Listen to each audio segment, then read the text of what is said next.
Hello viewer, আসসালামু আলাইকুম। আজকের ভিডিওর প্রতিপাদ্য বিষয় হচ্ছে ঈশ্বরের অস্তিত্ব প্রমাণ পর্ব ৫। ইতিমধ্যে আমি ঈশ্বরের অস্তিত্ব প্রমাণ পর্ব ১, ২, ৩ ও ৪ প্রকাশিত করেছি। আজকের পুরো ভিডিওতে সঙ্গে আছে আমি প্রভাষক ইফতেখার আহমেদ রতন। আজকে আমরা স্রষ্টার অস্তিত্ব প্রমাণ করব একটু ভিন্ন ধারায়।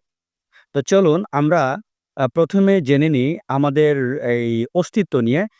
আপনারা জানেন যে ২ ধরনের অস্তিত্ব আছে। একটিকে বলা হয় সম্ভাব্য সত্তা, আরেকটিকে বলা হয় অনিবার্য বা আবশ্যক সত্তা। সম্ভাব্য সত্তা কাকে বলে? এই যে আপনার অস্তিত্ব, আমার অস্তিত্ব, গাছপালার অস্তিত্ব, আপনার চন্দ্র, সূর্য, গ্রহ, নক্ষত্র, এক কথায় আমরা যা, যা দেখতে পাই এই সব কিছুই কিন্তু আপনার সম্ভাব্য সত্তা। এই সম্ভাব্য সত্তা কিন্তু এই সম্ভাব্য সত্তার অস্তিত্ব আপনা আপনি হতে পারে না। এটি আপনা আপনি হয়নি। এই সম্ভাব্য সত্তার অস্তিত্ব কিন্তু আরেকটি সত্তার অস্তিত্বের উপর নির্ভর করে। কেননা এই সম্ভাব্য সত্তাটা এটা কোনোভাবেই নিজে, নিজে হতে পারে না। যেমন আমাদের অস্তিত্ব আছে, গাছপালার অস্তিত্ব আছে। সবকিছুই কিন্তু একটি আবশ্যক সত্তার উপর নির্ভর করে। এবার আমরা আলোচনা করব আবশ্যক সত্তা। আবশ্যক সত্তা হচ্ছে কি? যার উপর সকল কিছুর সত্তা, যার উপর সকল কিছু নির্ভর করে। কিন্তু যেটি অন্য কিছুর উপর নির্ভর করে না, যেমন মহান আল্লাহ তাআলা বা সৃষ্টিকর্তা। তার মানে এই আপনার আমরা আমাদের যে সত্তা আছে, গাছপালার যে অস্তিত্ব আছে, এই সবকিছুর অস্তিত্ব, পশু-পাখির অস্তিত্ব, গ্রহ নক্ষত্রের অস্তিত্ব, এই সবই সম্ভাব্য সত্তার অস্তিত্ব এই আবশ্যক সত্তার উপর নির্ভর করে।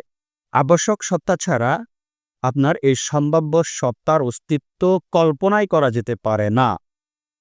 তাহলে আমরা ২ ধরনের সত্তা সম্পর্কে জানতে পারলাম। একটা হচ্ছে আবশ্যক সত্তা, আরেকটা হচ্ছে আপনার সম্ভাব্য সত্তা। তাহলে মহান আল্লাহ তাআলা হচ্ছেন আবশ্যক সত্তা।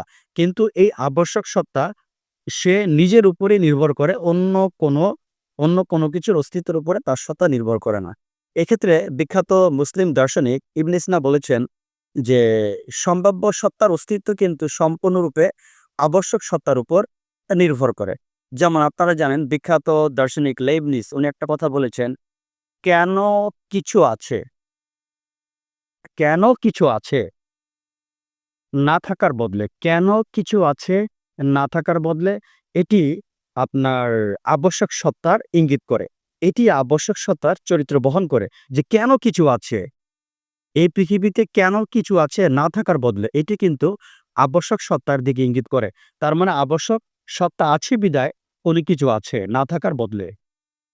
তো প্রিয় ভিউয়ার, এই ভিডিওর শেষ পর্যায়ে পরিশেষে আমি একটা কথা বলতে পারি দর্শনের ভাষায়। সেটা হচ্ছে, if something necessarily exists, then its non-existence is impossible. আশা করি ভিডিওটি বুঝতে পেরেছেন। আজ এ পর্যন্ত। সবাই ভালো থাকেন। আল্লাহ হাফেজ।